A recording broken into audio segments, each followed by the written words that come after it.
酒好き男のチキンとハイボールで晩酌。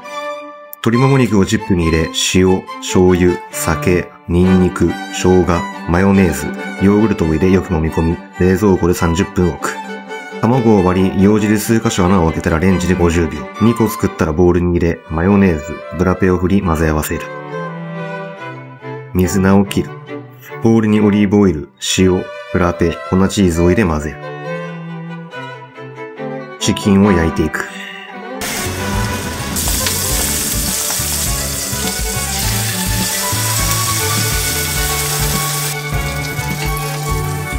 残ったタレを入れ、ウスターソース、酒を追加しソースを作る。